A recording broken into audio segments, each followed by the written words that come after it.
ಅವರ ಧರ್ಮಪತ್ನಿಯವರಿಗೆ ಅವರ ತವರು ಮನೆಯಿಂದ ದಾನವನ್ನಾಗಿ ಅವರ ಗಿಫ್ಟ್ ಆಗಿ ಇದನ್ನು ಕೊಡಲಾಗಿತ್ತು. ಆಪಾದನೆಗಳನ್ನು ಇಟ್ಟುಕೊಂಡು ಅಧಿಕಾರದಲ್ಲಿ ಮುಂದುವರಿಯಬಾರದು.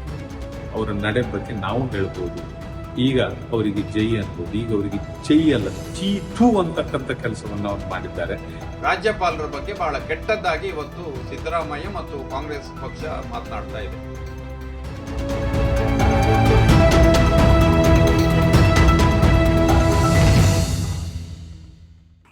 ಈಗ ರಾಜ್ಯದಲ್ಲಿ ಮೂಡಾ ಹಗರಣ ಅಂದರೆ ಮೈಸೂರು ಅರ್ಬನ್ ಡೆವಲಪ್ಮೆಂಟ್ ಅಥಾರಿಟಿ ಎಲ್ಲಿ ನಡೆದಿರುವಂತಹ ಒಂದು ಲ್ಯಾಂಡ್ ಫಾರ್ ಲ್ಯಾಂಡ್ ಕಾಂಪೆನ್ಸೇಷನ್ ಕುರಿತಾಗಿ ಮುಖ್ಯಮಂತ್ರಿಗಳ ಪತ್ನಿಯವರ ಹೆಸರಿನಲ್ಲಿ ಆಗಿರುವಂತಹ ಕೆಲವೊಂದು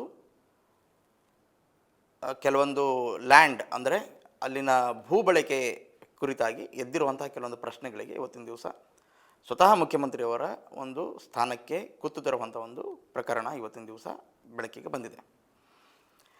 ಲ್ಯಾಂಡ್ ಫಾರ್ ಲ್ಯಾಂಡ್ ಅನ್ನುವಂಥದ್ದು ಬಹಳ ಹಿಂದಿನಿಂದನೂ ಭಾರತದಲ್ಲಿ ಜಾರಿ ಇರುವಂತಹ ಒಂದು ಕಾಯ್ದೆ. ಯಾವುದೇ ಒಂದು ಯೋಜನೆಗೆ ನೀವು ಭೂಮಿಯನ್ನು ಅಲ್ಲಿನ ಯಾವುದೇ ಒಬ್ಬ ವ್ಯಕ್ತಿಯಿಂದ ತೆಗೆದುಕೊಂಡ ಸಂದರ್ಭದಲ್ಲಿ ಪ್ರತಿಯಾಗಿ ಅವನಿಗೆ ಅಷ್ಟೇ ಪ್ರಮಾಣದ ಭೂಮಿಯನ್ನು ನೀಡಬೇಕಾಗಿರುವಂಥದ್ದು ಬರ್ತದೆ. ಅರ್ಬನ್ ಡೆವಲಪ್ಮೆಂಟ್ ಅಥಾರಿಟಿಯಲ್ಲಿ ನಗರಾಭಿವೃದ್ಧಿ ಪ್ರಾಧಿಕಾರದಲ್ಲಿ ಅಭಿವೃದ್ಧಿಪಡಿಸಲಾಗಿರುವಂಥ ಒಂದು ಬಡಾವಣೆಯ ಕಾರ್ಯಕ್ಕಾಗಿ ಏನು ಒಂದು ಸ್ವಾಧೀನವನ್ನು ಪಡಿಸಿಕೊಂಡಿದ್ದಾರೋ ಭೂಮಿಯನ್ನು, ಆ ಭೂಮಿಯ ಪ್ರತಿಯಾಗಿ ಅವರಿಗೆ ಕೆಲವೊಂದು ಸೈಟ್ಗಳನ್ನು ನೀಡಲಾಗಿದೆ, 14 ಸೈಟ್ಗಳನ್ನು ನೀಡಲಾಗಿದೆ ಅನ್ನುವಂಥದ್ದು ಒಂದು ಗಂಭೀರವಾದಂಥ ಒಂದು ಆರೋಪವನ್ನು ಮಾಡಲಾಗತ್ತೆ. ಈಗ ಪ್ರತಿಪಕ್ಷಗಳು ಮಾಡ್ತಾ ಇರುವಂಥ ಆರೋಪ ಏನು ಅನ್ನುವಂಥದ್ದು ಇಲ್ಲಿ ಗಮನದಲ್ಲಿ ಇಡಬೇಕಾಗಿರುವಂಥ ಒಂದು ಸಂಗತಿ. ಏನಪ್ಪ ಅಂತಂದರೆ 2014ರಲ್ಲಿ ಈ ಒಂದು ಸೈಟ್ಗಳನ್ನು ಅವತ್ತಿನ ಮುಖ್ಯಮಂತ್ರಿ ಆಗಿದ್ದಂತಹ ಸಿದ್ದರಾಮಯ್ಯನವರಿಂದಾಗಿ ಅವರ ಪತ್ನಿಯವರು ಹೆಸರಿನಲ್ಲಿ ಇದನ್ನು ಪಡೆದುಕೊಳ್ಳಲಾಗಿದೆ ಅನ್ನುವಂಥದ್ದು ಆರೋಪ ಇದೆ. ಸಿದ್ದರಾಮಯ್ಯ ಅವರು ಇದಕ್ಕೆ ಡಿಫೆನ್ಸ್ ಆಗಿ ಏನು ಹೇಳ್ತಾರೆ ಅಂದರೆ 1998ರಲ್ಲಿ ಈ ಒಂದು ಭೂಮಿಯನ್ನು ಅವರ ಧರ್ಮಪತ್ನಿಯವರಿಗೆ ಅವರ ತವರು ಮನೆಯಿಂದ ದಾನವನ್ನಾಗಿ ಅವರ ಗಿಫ್ಟ್ ಆಗಿ ಇದನ್ನು ಕೊಡಲಾಗಿತ್ತು ಅನ್ನುವಂಥದ್ದು ಅವರು ಹೇಳಿರುವಂಥ ಸಂಗತಿ ಇದೆ.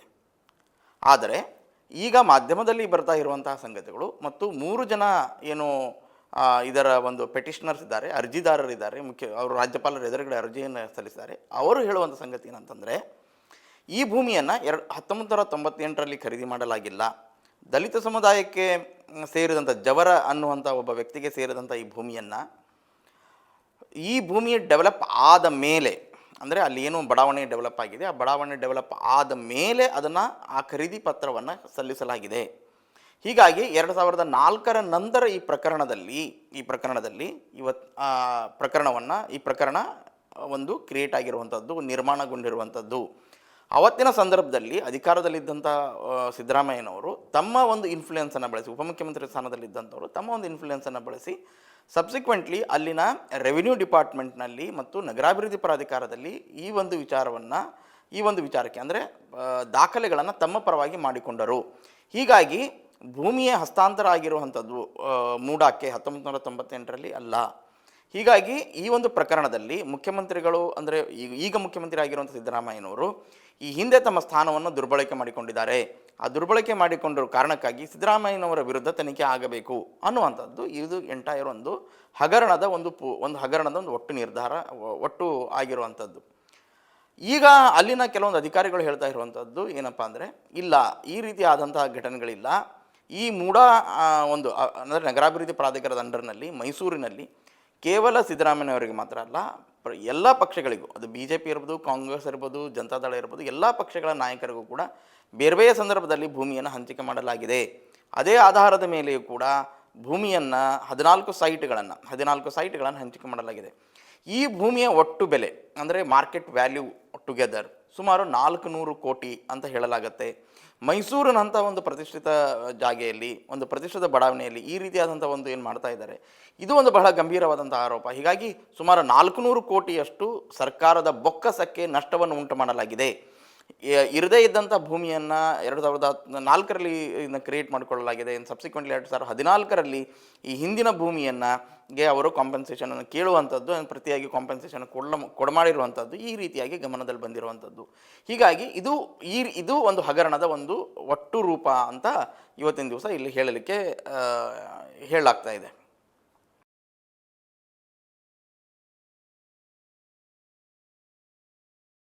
ಮೈಸೂರಿನ ಮೂಡ ಪ್ರಕರಣದಲ್ಲಿ ಇವತ್ತು ಮುಖ್ಯಮಂತ್ರಿ ಸಿದ್ದರಾಮಯ್ಯವರು ರಾಜೀನಾಮೆ ಕೊಡಬೇಕಂತ ಭಾರತೀಯ ಜನತಾ ಪಾರ್ಟಿಯವರು, ಜನತಾ ದಳದವರು ಮತ್ತು ಇನ್ನಿತರ ರಾಜಕೀಯ ಪಕ್ಷಗಳು ಮತ್ತು ಇನ್ನಿತರ ಸಾಮಾಜಿಕ ಧುರೀಣರು ಹೇಳ್ತಾ ಇದ್ದಾರೆ. ರಾಜೀನಾಮೆಯನ್ನು ಹೇಳುವ ಉದ್ದೇಶ ಒಬ್ಬರ ಮೇಲೆ ಆಪಾದನೆಗಳು ಬಂದಾಗ ಅವರು ಆಪಾದನೆಗಳನ್ನು ಇಟ್ಟುಕೊಂಡು ಅಧಿಕಾರದಲ್ಲಿ ಮುಂದುವರಿಬಾರದು ಅಂತ. ಆಪಾದನೆಗಳನ್ನು ಇಟ್ಟುಕೊಂಡು ಅಧಿಕಾರದಲ್ಲಿ ಮುಂದುವರಿದರೆ ಆ ಪ್ರಕರಣದ ತನಿಖೆಗೆ ಅವರಿಂದ, ಅದು ಕೂಡ CM ಅಂತ ಒಂದು ಉನ್ನತ ಸ್ಥಾನದಲ್ಲಿದ್ದುಕೊಂಡಾಗ ಅವರ ಮೇಲೆ ಪ್ರಕರಣಗಳು ದಾಖಲಾದಾಗ ಆ ಪ್ರಕರಣಗಳ ತನಿಖೆಗೆ ತನ್ನಿಂತಾನಾಗಿ ಖಂಡಿತವಾಗಿಯೂ ಅಡ್ವರ್ಸ್ ಎಫೆಕ್ಟ್ ಆಗ್ತದೆ. ಅವರು ಅದರಲ್ಲಿ ಇಂಟರ್ಫಿಯರ್ ಆಗುವ ಅವಕಾಶಗಳು ಇರುತ್ತವೆ. ಆ ಕಾರಣಕ್ಕಾಗಿ ಪಾರದರ್ಶಕವಾಗಿ ಒಂದು ಪ್ರಕರಣ ವಿಲೇವಾರಿ ಆಗಬೇಕಾದರೆ, ಅದರ ತೀರ್ಮಾನ ಆಗಬೇಕಾದರೆ ಅಧಿಕಾರದಿಂದ ಕೆಳಗಿರಬೇಕು. ಹಿಂದೆ ಅನೇಕ ಉದಾಹರಣೆಗೆ ಎಲ್ ಕೆ ಅದ್ವಾನಿಯವರು ಜೈನ್ ಡೈರಿಯಲ್ಲಿ ಯಾವುದೋ ಒಂದು ಕಾರಣಕ್ಕೆ ತನ್ನ ಹೆಸರು ಇನಿಷಿಯಲ್ ಏನೋ ಬಂದಿದೆ ಎಂಬ ಕಾರಣಕ್ಕೆ ಕ್ಯಾಬಿನೆಟ್ ದರ್ಜೆ ಸ್ಥಾನವನ್ನು ಬಿಟ್ಟು ರಾಜೀನಾಮೆ ಕೊಟ್ಟು ಹೊರಬಂದಿದ್ದಾರೆ. ಅದು ತನಿಖೆಯಾಗಿ ಪೂರ್ತಿಯಾಗಿ ಅವರು ಅದರಲ್ಲಿ ಅವರ ರೋಲ್ ಇಲ್ಲ ಅಥವಾ ಅವರು ಅದರಲ್ಲಿ ಸಂಬಂಧಪಟ್ಟವರಲ್ಲ ಎಂಬುದು ತೀರ್ಮಾನ ಆದಾಗ ಮತ್ತೆ ಅಧಿಕಾರವನ್ನು ಸ್ವೀಕಾರ ಮಾಡಿದ್ದಾರೆ. ಇವತ್ತು ಮುಖ್ಯಮಂತ್ರಿಯಾಗಿ ಸಿದ್ದರಾಮಯ್ಯನವರು ಮತ್ತೆ ಅಧಿಕಾರಕ್ಕೆ ಬರಬಾರ್ದು, ಯಾವತ್ತೂ ಕೂರಬಾರ್ದು ಎಂಬುದು ಯಾವುದೇ ಇರಾದೆ ಭಾರತೀಯ ಜನತಾ ಪಾರ್ಟಿಗಾಗಲಿ ಇನ್ನಿತರ ರಾಜಕೀಯ ಪಕ್ಷಗಳಿಗಾಗಲಿ ಇಲ್ಲ. ಅವರು ಕಳಂಕಿತರಾಗಿದ್ದುಕೊಂಡು ಅಧಿಕಾರದಲ್ಲಿ ಮುಂದುವರಿಬಾರದು ಅಂತೇಳಿ ನಮ್ದೊಂದು ಡಿಮಾಂಡನ್ನು ಮಾಡ್ತಾ ಇದ್ದೀವಿ. ಇವತ್ತು ರಾಜ್ಯಪಾಲರು ಪ್ರಾಸಿಕ್ಯೂಷನನ್ನು ಸ್ಯಾಂಕ್ಷನನ್ನು ಕೊಟ್ಟದಕ್ಕೆ ಬಹಳ ದೊಡ್ಡ ಮಟ್ಟದಲ್ಲಿ ಆಡಳಿತ ಪಕ್ಷವಾಗಿದ್ದುಕೊಂಡು ರಾಜ್ಯದಲ್ಲಿ ಲಾ ಆ್ಯಂಡ್ ಆರ್ಡರ್ ಪ್ರಾಬ್ಲಮನ್ನು ಕ್ರಿಯೇಟ್ ಮಾಡಿದ್ದಾರೆ, ಅರಾಜಕತೆಯನ್ನು ಉಂಟು ಮಾಡಿದ್ದಾರೆ. ಅವರೇ ಆಡಳಿತ ಮಾಡುವವರು ಅವರೇ ಅರಾಜಕತೆಯನ್ನು ಉಂಟು ಮಾಡ್ತಾ ಇದ್ದಾರೆ. ರಾಜ್ಯಪಾಲರು ಸ್ಯಾಂಕ್ಷನನ್ನು ಕೊಡುವುದು ಈ ಒಂದು ಪ್ರಕರಣದಲ್ಲೆಲ್ಲ, ಹಿಂದೆ ಬಹಳಷ್ಟು ಓಲ್ಡ್ ಪ್ರಕರಣ ಲೋಕಾಯುಕ್ತ ತನಿಖೆಯಾಗಿ ಅದೆಷ್ಟು ವರ್ಷಗಳ ನಂತರ ಲೋಕಾಯುಕ್ತರ ತನಿಖೆಯಲ್ಲಿ ವರದಿ ಬಂದಾಗ ಆವಾಗಿನ ರಾಜ್ಯಪಾಲರು, ಆಗ UPA ಸರ್ಕಾರ ಇತ್ತು, ಭಾರದ್ವಾಜ್ ಅವರು ರಾಜ್ಯಪಾಲರಾಗಿದ್ದರು, ಕ್ಯಾಬಿನೆಟ್ನ ಇದಕ್ಕೆ ತೀರ್ಮಾನಕ್ಕೆ ವಿರುದ್ಧವಾಗಿ, ಯಾವಾಗಲೂ ಕೂಡ ಕ್ಯಾಬಿನೆಟ್ ತೀರ್ಮಾನ ಆಗಿತ್ತು ಸ್ಯಾಂಕ್ಷನ್ ಕೊಡಬಾರ್ದು ಅಂತೇಳಿ, ಕ್ಯಾಬಿನೆಟ್ ತೀರ್ಮಾನಕ್ಕೆ ವಿರುದ್ಧವಾಗಿ ಯಡಿಯೂರಪ್ಪನವರ ಮೇಲೆ ಸ್ಯಾಂಕ್ಷನನ್ನು ಕೊಟ್ಟಿದ್ದಾರೆ. ಆ ಕೂಡಲೇ ಯಡಿಯೂರಪ್ಪನವರು ತನ್ನ ಸ್ಥಾನಕ್ಕೆ ರಾಜೀನಾಮೆಯನ್ನು ಕೊಟ್ಟಿದ್ದಾರೆ. ಮತ್ತೆ ತಮ್ಗೆ ಗೊತ್ತುಂಟು, ಮತ್ತೆ ಒಂದು ಅವಧಿಯಲ್ಲಿ ಆದಾಗ ಅವಕಾಶ ಸಿಕ್ಕಿದಾಗ ಮತ್ತೆ ಯಡಿಯೂರಪ್ಪನವರು ಈ ರಾಜ್ಯದ ಮುಖ್ಯಮಂತ್ರಿ ಆಗಿದ್ದಾರೆ. ಸಿದ್ದರಾಮಯ್ಯನವರು ನಾವು ಕೇಳೋದು, ರಾಜ್ಯಪಾಲರು ಸ್ಯಾಂಕ್ಷನ್ ಕೊಟ್ಟದ್ರಲ್ಲಿ ಏನೇನೂ ತಪ್ಪಿಲ್ಲ, ಯಾವುದನ್ನ ಕಾನೂನು ಪ್ರಕಾರವಾಗಿ ಏನುಂಟ, ಈಗ ಸ್ಯಾಂಕ್ಷನ್ ಕೊಡೋ ಮೊದಲು ಆ ಪ್ರಕರಣಕ್ಕೆ ಸಂಬಂಧಪಟ್ಟಂತ ಎಲ್ಲ ದಾಖಲೆಗಳನ್ನು ತರಿಸಿಕೊಂಡಿದ್ದಾರೆ, ಅಭ್ಯಾಸ ಮಾಡಿದ್ದಾರೆ.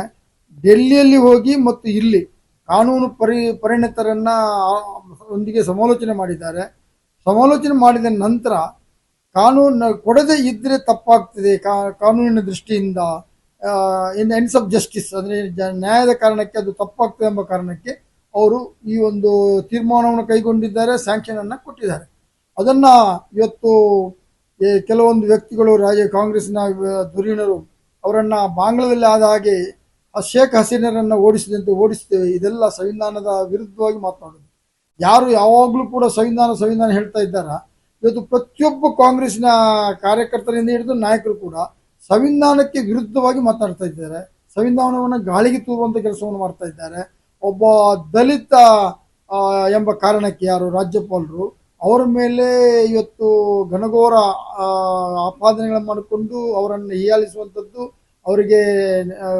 ಅವರ ಘನತೆಗೆ ಚ್ಯುತಿಯನ್ನು ತರುವಂಥ ಕೆಲಸವನ್ನು ಇವತ್ತು ಅವರು ಮಾಡ್ತಾ ಇದ್ದಾರೆ ಎಂಬುದು ನನ್ನ ಒಂದು ಅನಿಸಿಕೆ. ಈ ಕಾರಣಕ್ಕಾಗಿ ಇವತ್ತು ಸಿದ್ದರಾಮಯ್ಯ ಅವರನ್ನು ನಾವೆಲ್ಲರೂ ಭಾರತೀಯ ಜನತಾ ಪಾರ್ಟಿ ಕೇಳೋದು, ತಾವು ಕಳಂಕರಹಿತರಾಗಿ ಅಧಿಕಾರದಲ್ಲಿ ಮುಂದುವರಿಬಾರದು. ತಮ್ಮ ಮೇಲೆ ಇರುವಂಥ ಆಪಾದನೆಗಳು ಹೋದ ನಂತರ ಅಥವಾ ಅದರಿಂದ ನೀವು ಹೊರಗೆ ಬಂದ ನಂತರ ಮತ್ತೆ ನೀವು ಖಂಡಿತ ಅವಕಾಶ ಇದ್ದಲ್ಲಿ ಮತ್ತೆ ಮುಖ್ಯಮಂತ್ರಿಯಾಗಿ ಮುಂದುವರಿಬಹುದು. ಮೂಡ ಪ್ರಕರಣದಲ್ಲಿ ಮೇಲ್ನೋಟಕ್ಕೆ ಅವರ ಮೇಲೆ ಆರೋಪಗಳು ಸಾಬೀತಾಗಿದೆ. ಯಾವುದೋ ಒಂದು ಕಾಲಕ್ಕೆ ಬೇನಾಮಿಯಾಗಿ ಬಂದ ಆಸ್ತಿ ತನ್ನ ಹೆಂಡತಿಗೆ ಅರಸಿನ ಕುಂಕುಮದಲ್ಲಿ ಬಂದದ್ದು ಅಂತ ಹೇಳುದು, ಮತ್ತೊಂದು ಕಡೆ ಅದರ ಬಗ್ಗೆ ದಾಖಲೆ ನೋಡಿದಾಗ ಯಾವುದು ಒಂದಕ್ಕೊಂದು ಲಿಂಕ್ ಸಿಗುವುದಿಲ್ಲ. ಈ ದಾಖಲೆಗಳನ್ನ ಇವತ್ತು ಮೂಡದವರು ಅವರು ಎಕ್ವೈರ್ ಮಾಡಿದ್ದಾರೆ ಅಂತ ಹೇಳುದು. ಎಕ್ವೈರ್ ಮಾಡಿದ ಆ ಸಂದರ್ಭದಲ್ಲಿ ಅದರ ಬೆಲೆಗಿಂತ 10 ಪಾಲು ಅಥವಾ 100 ಪಾಲು ಪಟ್ಟು ಜಾಸ್ತಿ ಬೆಲೆ ಬಾಳುವಂತಹ 15 ಸೈಟ್ಗಳನ್ನು ಅವರ ಹೆಸರಿಗೆ ಮಾಡಿಕೊಂಡಿದ್ದಾರೆ. ಇವತ್ತು ಅವರ ಹೆಂಡತಿ ಹೆಸರಿರ್ಬೋದು, ಅವರ ಹೆಸರಿರ್ಬೋದು, ಅದನ್ನು ಮಾಡಿಕೊಂಡಿದ್ದಾರೆ. ಇವತ್ತು ಅವರಿಗೆ ಆ ಸೈಟ್ಗಳನ್ನು ಬಿಡ್ಬೋದಿತ್ತು. ಎಲ್ಲಿ ತನಕ ಅಂದ್ರೆ ಅವರೇ ಸ್ವತಃ ಹೇಳ್ತಾರೆ, ಇವತ್ತು ಆ ಸೈಟ್ಗಳಿಗೆ 62 ಕೋಟಿ ಕೊಡ್ಲಿ, ನಾನು ಅದನ್ನು ಬಿಟ್ಟು ಕೊಡ್ತೇನೆ, ಈ ತರ ಮಾಡುವಾಗ ಏನೋ ಅಲ್ಲಿ ಖಂಡಿತವಾಗಿಯೂ ಅಲ್ಲಿ ಇವರಿಂದಾಗಿ ತಪ್ಪುಗಳು ನಡೆದಿವೆ. ಇವರ ಪ್ರಭಾವವನ್ನು ಬೀರಿಕೊಂಡು ಇವರು ಮೂಡದಲ್ಲಿ ತನಗೆ 15 ಸೈಟ್ಗಳನ್ನು ಮಾಡಿಕೊಂಡಿದ್ದಾರೆ. ಒಬ್ಬ ಅಧಿಕಾರದಲ್ಲಿದ್ದಂತಹ ಮುಖ್ಯಮಂತ್ರಿ ಈ ತರ ಆಗಿ ಈ ತರ ಲೋ ಲೆವೆಲ್ಗೆ ಇಳಿಬಾರದು ಎಂಬುದು ಭಾರತೀಯ ಜನತಾ ಪಾರ್ಟಿಯ ಒಂದು ಬೇಡಿಕೆ. ಆ ಕಾರಣಕ್ಕಾಗಿ ಅವರು ರಾಜೀನಾಮೆ ಕೊಡಬೇಕಂತ ಕೇಳ್ತಾ ಇದ್ದಾರೆ. ಯಡಿಯೂರಪ್ಪನವರ ವಿರುದ್ಧ ಪ್ರಾಸಿಕ್ಯೂಷನ್ಗೆ ಅನುಮತಿಯನ್ನು ಕೊಟ್ಟಿರುವಂಥದ್ದು, ತನಿಖೆಗೆ ಅನುಮತಿ ಕೊಟ್ಟಿರುವಂಥದ್ದು, ಈಗೂ ಕೂಡ ತನಿಖೆಗೆ ಅನುಮತಿಯನ್ನು ಕೊಟ್ಟಿದ್ದಾರೆ. ತನಿಖೆಗೆ ಅನುಮತಿಯನ್ನು ಕೊಟ್ಟಿರುವಂಥದ್ದು ಅವತ್ತಿನ ರಾಜ್ಯಪಾಲ ಹಂಸರಾಜ್ ಭಾರದ್ವಾಜ್ ತನಿಖೆಗೆ ಅನುಮತಿಯನ್ನು ಕೊಟ್ಟ ತಕ್ಷಣ ಯಡಿಯೂರಪ್ಪನವರು ರಾಜೀನಾಮೆಯನ್ನು ಕೊಡಲಿಲ್ಲ. ಯಡಿಯೂರಪ್ಪನವರ ವಿರುದ್ಧ ರಾಜೀನಾಮೆಗೆ ಪ್ರಬಲವಾಗಿ ಯಾವಾಗ ಕೇಳಿ ಬಂತು? ಲೋಕಾಯುಕ್ತದ ಸಂಪೂರ್ಣ ವರದಿ ಬಂದ ಮೇಲೆ BJP ಹೈಕಮಾಂಡ್ ಅವರಿಗೆ ರಾಜೀನಾಮೆಯನ್ನು ಕೊಡುವಂಥ ಒಂದು ಸೂಚನೆಯನ್ನು ಕೊಡ್ತು. ಆ್ಯಂಡ್ ಸಬ್ಸಿಕ್ವೆಂಟ್ಲಿ ಪೂರ್ತಿ ಲೋಕಾಯುಕ್ತದ ಗಣಿ ಹಗರಣದಲ್ಲಿ ಸಂಪೂರ್ಣವಾಗಿ ಲೋಕಾಯುಕ್ತದ ಒಂದು ವರದಿ ಬಂದ ಮೇಲೆ ಮತ್ತು ಅದರ ಮೇಲೆ ಅವರು ಆರೋಪಿತರಾಗಿದ್ದಾರೆ ಅನ್ನುವಂಥದ್ದು ಮತ್ತು ಅವರಿಗೆ ಕುಟುಂಬಕ್ಕೆ ಸೇರಿದಂತಹ ಒಂದಿಷ್ಟು ಪ್ರಕರಣಗಳಲ್ಲಿ ಅಂದರೆ ಒಂದು ಹಣವನ್ನು ವರ್ಗಾವಣೆ ಆಗಿರೋದು, ಕುಟುಂಬಕ್ಕೆ ಸೇರಿದಂಥ ಒಂದು ಎಜುಕೇಷನ್ ಟ್ರಸ್ಟ್ಗೆ ಹಣವನ್ನು ವರ್ಗಾವಣೆ ಆಗಿರೋದು, ಆ್ಯಂಡ್ ಸಬ್ಸಿಕ್ವೆಂಟ್ಲಿ ಅವರಿಗೆ ಭೂಮಿಯನ್ನು ಡಿನೋಟಿಫೈ ಕೊಟ್ಟಿರುವಂಥದ್ದು. ಹೀಗಾಗಿ 3-4 ಪ್ರಕರಣಗಳು ಸೇರಿಕೊಂಡು ಯಡಿಯೂರಪ್ಪನವರು ರಾಜೀನಾಮೆ ಕೊಡುವಂಥ ಪ್ರಸಂಗ ಆಯಿತು. ಅವತ್ತಿನ ರಾಜ್ಯಪಾಲ ಹಂಸರಾಜ್ ಭಾರದ್ವಾಜ್ ಯಡಿಯೂರಪ್ಪನ ವಿರುದ್ಧ ತನಿಖೆಗೆ ಆದೇಶ ನೀಡಿದ ತಕ್ಷಣವೇ ಯಡಿಯೂರಪ್ಪನವರು ರಾಜೀನಾಮೆಯನ್ನು ಕೊಟ್ಟಿರಲಿಲ್ಲ. ಹೀಗಾಗಿ ಪ್ರಸ್ತುತ ಸಂದರ್ಭದಲ್ಲೂ ಕೂಡ ಈಗೂ ಹೇಳಿರುವಂಥದ್ದು ಏನೋ ಒಂದು ಏಜೆನ್ಸಿಗಳೇನಿದೆ, ತನಿಖಾ ಸಂಸ್ಥೆಗಳೇನಿದೆ, ಆ ತನಿಖಾ ಸಂಸ್ಥೆಗಳಿಂದ ಸಕ್ಷಮ ತನಿಖಾ ಸಂಸ್ಥೆಗಳಿಂದ ಯಾರು ಅಪ್ರಾಪ್ರಿಯೇಟ್ ಆಗಿರ್ತಾರೆ ಅನ್ನುವಂಥದ್ದಕ್ಕೆ 17A ಅಡಿಯಲ್ಲಿ ಭ್ರಷ್ಟಾಚಾರ ನಿಗ್ರಹ ಕಾಯ್ದೆಯ ಸೆಕ್ಷನ್ 17A ಅಂಡರ್ನಲ್ಲಿ ಇವತ್ತಿನ ದಿವಸ ಒಂದು ತನಿಖೆಗೆ ಆದೇಶವನ್ನು ನೀಡಲಾಗಿದೆ ರಾಜ್ಯಪಾಲರಿಂದ. ಹೀಗಾಗಿ ರಾಜ್ಯಪಾಲರು ಕೊಟ್ಟ ತಕ್ಷಣ ತನಿಖೆಯನ್ನು ಮಾಡಬಹುದು ಅಂತ ಕೊಟ್ಟಿರುವಂಥ ಒಂದು ಕ್ಲಿಯರೆನ್ಸ್. ಯಾಕೆಂದರೆ ಒಬ್ಬ ಚುನಾಯಿತ ಪ್ರತಿನಿಧಿಯನ್ನು ಮತ್ತು ಸಂವಿಧಾನಿಕ ಹುದ್ದೆಯನ್ನು ಹೊಂದಿರುವಂಥ ಒಬ್ಬ ವ್ಯಕ್ತಿ ವಿರುದ್ಧ ಯಾವುದೇ ಒಂದು ತನಿಖಾ ಸಂಸ್ಥೆ ಒಂದು ತನಿಖೆಯನ್ನು ನಡೆಸಬೇಕಂತ ಸಂದರ್ಭದಲ್ಲಿ ಅವರ ಮೇಲಿನ ಅಧಿಕಾರಿ ಅಂದರೆ ರಾಜ್ಯಪಾಲರಿಂದ ಒಂದು ಅನುಮತಿ ಬೇಕಾಗುತ್ತದೆ. ಆ ಒಂದು ಹಂತವನ್ನು ಕ್ಲಿಯರೆನ್ಸನ್ನು ಇವತ್ತಿನ ದಿವಸ ಈ 3 ಅರ್ಜಿದಾರರು ಏನಿದ್ದಾರೆ ಅವರು ಪಡೆದುಕೊಂಡಿರುವಂಥದ್ದಿದೆ. ಅದರ ಪ್ರಕಾರ ಆ ಒಂದು ಆದೇಶವನ್ನು ಸಕ್ಷಮವಾಗಿ ತನಿಖೆಯನ್ನು ಮಾಡಬೇಕು ಅನ್ನುವಂಥದ್ದು ರಾಜ್ಯಪಾಲರಿಗೆ ಇವತ್ತಿನ ದಿವಸ ಮನವರಿಕೆ ಆಗಿದೆ. ಆ ಮನವರಿಕೆಯ ದೃಷ್ಟಿಯಿಂದ ಅವರು ಸೂಚನೆಯನ್ನು ನೀಡಿದ್ದಾರೆ. ಸೂಚನೆಯನ್ನು ಕೊಟ್ಟ ತಕ್ಷಣ ರಾಜೀನಾಮೆಯನ್ನು ಕೊಡಬೇಕಾ? ಯಡಿಯೂರಪ್ಪನವರು ಕೂಡ ತನಿಖೆಗೆ ಆದೇಶವನ್ನು ಕೊಟ್ಟಾಗ ರಾಜೀನಾಮೆಯನ್ನು ಕೊಟ್ಟಿರಲಿಲ್ಲ. ತನಿಖೆಯ ಹಂತ ಮುಗಿದು ಸಂಪೂರ್ಣವಾಗಿ ವರದಿ ಸಲ್ಲಿಕೆ ಆಗಿ ಅವರ ಮೇಲೆ ದೋಷಾರೋಪ ಪಟ್ಟಿಯನ್ನು ಸಲ್ಲಿಸುವ ಸಂದರ್ಭದಲ್ಲಿ ಅವರು ರಾಜೀನಾಮೆ ಕೊಡಬೇಕಾದಂಥ ಸಂದರ್ಭ ಕ್ರಿಯೇಟ್ ಆಗಿರುವಂಥದ್ದು.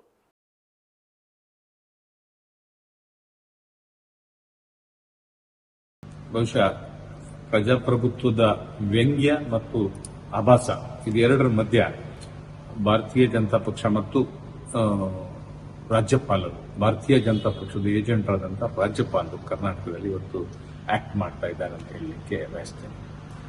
ಏನಿವತ್ತು ಅವರ ಇಶ್ಯೂ ಏನಿದೆ, ಸಿದ್ದರಾಮಯ್ಯನವರು ಮುಖ್ಯಮಂತ್ರಿ ಸ್ಥಾನಕ್ಕೆ ರಾಜೀನಾಮೆ ಕೊಡಬೇಕು. ಯಾಕೆ ಕೇಳಿದ್ರೆ ಪ್ರಾಸಿಕ್ಯೂಷನ್ ಮಾಡಲಿಕ್ಕೆ ಅನುಮತಿಯನ್ನು ರಾಜ್ಯಪಾಲರು ನೀಡಿದ್ದಾರೆ ಅಂತಕ್ಕಂಥ ಅಂಶ ಜನರನ್ನ ದಾರಿ ತಪ್ಪಿಸುವುದು ಮತ್ತು ದಿಕ್ಕು ತಪ್ಪಿಸುವುದು ಎರಡೂ ಕೆಲಸವನ್ನ ಯಶಸ್ವಿಯಾಗಿ ಭಾರತೀಯ ಜನತಾ ಪಕ್ಷ ಹಲವು ದಶಕಗಳಿಂದ ಮಾಡ್ತಾ ಬಂದಿದೆ. ಇದಕ್ಕೆ ಇದೊಂದು ಉದಾಹರಣೆ ಅಂತ ಹೇಳಲಿಕ್ಕೆ ಬಯಸ್ತೇನೆ. ಯಾಕೆ ಕೇಳಿದ್ರೆ ಕಾನೂನಿನ ಅರಿವಿಲ್ಲದ ಅವರು ಮಾಡಬಹುದು, ತನ್ನ ಮೇಲೆ ಏನೋ ಒಂದು ದೊಡ್ಡ ಸಂಚು ನಡೀತಿದೆ ಅಂತಕ್ಕಂಥ ತೋರಿಸ್ಕೊಳ್ಲಿಕ್ಕಾಗಿ ಮಾಡ್ತಕ್ಕಂಥ ಈ ಕೆಲಸ. ಹಿಂದಿನ ಪ್ರಕರಣಗಳು ಬಹುಶಃ ರಾಜ್ಯಪಾಲರ ಟೇಬಲ್ನಲ್ಲಿ ಕಳೆದಾರು ತಿಂಗಳಿಂದ, ಕಳೆದೊಂದು ವರ್ಷಗಳಿಂದ ಸುಮಾರು 4-5 ಪ್ರಕರಣಗಳು, ರಾಜಕೀಯಕ್ಕೆ ಸಂಬಂಧಪಟ್ಟ ಪ್ರಕರಣಗಳು ಬಾಕಿ. ಅದರಲ್ಲೊಂದು ಯಡಿಯೂರಪ್ಪನವ್ರದ್ದು ಇರ್ಬೋದು, ಕುಮಾರಸ್ವಾಮಿ ಅವರು ಇರ್ಬೋದು, ಶಶಿಕಲಾ ಜೊಲ್ಲೆ ಅವರದ್ದು ಇರ್ಬೋದು, ಜನಾರ್ದನ್ ರೆಡ್ಡಿ ಅವರು ಇರ್ಬೋದು, ಕುಮಾರಸ್ವಾಮಿ ಅವ್ರದ್ದು ಇರ್ಬೋದು. ಇದಿಷ್ಟು ಜನರದಿದೆ.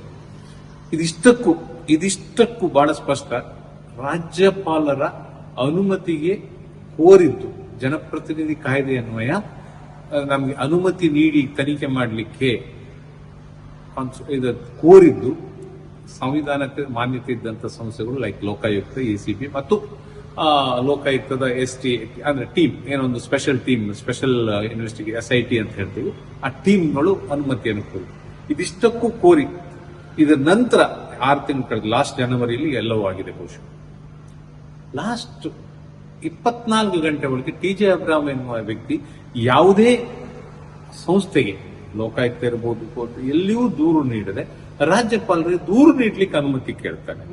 ಮತ್ತಿನ್ನಿಬ್ರು ಕೃಷ್ಣ ಮತ್ತಿನ್ಯಾರೋ ಅನುಮತಿ ಕೇಳ್ತಾರೆ. ಪ್ರಥಮ ಕೇಸ್ಗಳು TJ ಅಬ್ರಾಮ್ ಕೇಸಲ್ಲಿ 24 ಗಂಟೆ ಒಳಗೆ ಇವರು ಕ್ಲಾರಿಟಿ ತಗೊಳ್ತಾರೆ.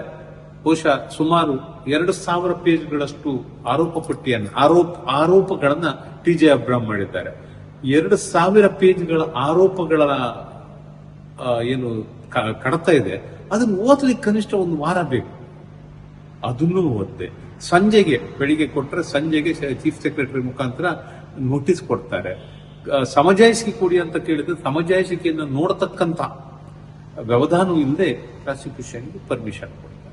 ಇದಕ್ಕಿಂತ ದೊಡ್ಡ ನಾಚಿಕೆಗೇಡಿನ ಸಂಗತಿ ಇಲ್ಲ. ಯಾಕಂದ್ರೆ ಅತ್ಯಂತ ಹಿರಿಯ ಸಂಸದೀಯ ಪಟುವಾಗಿದ್ದಂಥವ್ರು, ಕೇಂದ್ರದಲ್ಲಿ ಮಂತ್ರಿಗಳಾಗಿದ್ದಂಥವ್ರು, ಇದೆಲ್ಲ ವ್ಯವಸ್ಥೆಯಲ್ಲಿ ಬಂದಂತ ರಾಜ್ಯಪಾಲರು ಈ ಕನಿಷ್ಠ ಮಟ್ಟಕ್ಕೆ ಇಳಿತಾರೆ ಅಂತ ಹೇಳಲಿಕ್ಕೆ ಅದನ್ನ ಈ ಕನಸು ಮನಸ್ಸಲ್ಲಿ ಇರ್ಲಿಕ್ಕೆ ಸಾಧ್ಯ ಇಲ್ಲ. ಅಂತ ಮಟ್ಟಕ್ಕೆ ಇಳಿದರೆ ಬಹುಶಃ ಕೋರ್ಟ್ ಅವ್ರಿಗೆ ಬಹಳ ಕರೆಕ್ಟ್ ಆಗಿ ಉತ್ತರ ಹೇಳ್ತದೆ ಅಂತ ಕೇಳಲಿಕ್ಕೆ ಬಯಸ್ತೇನೆ.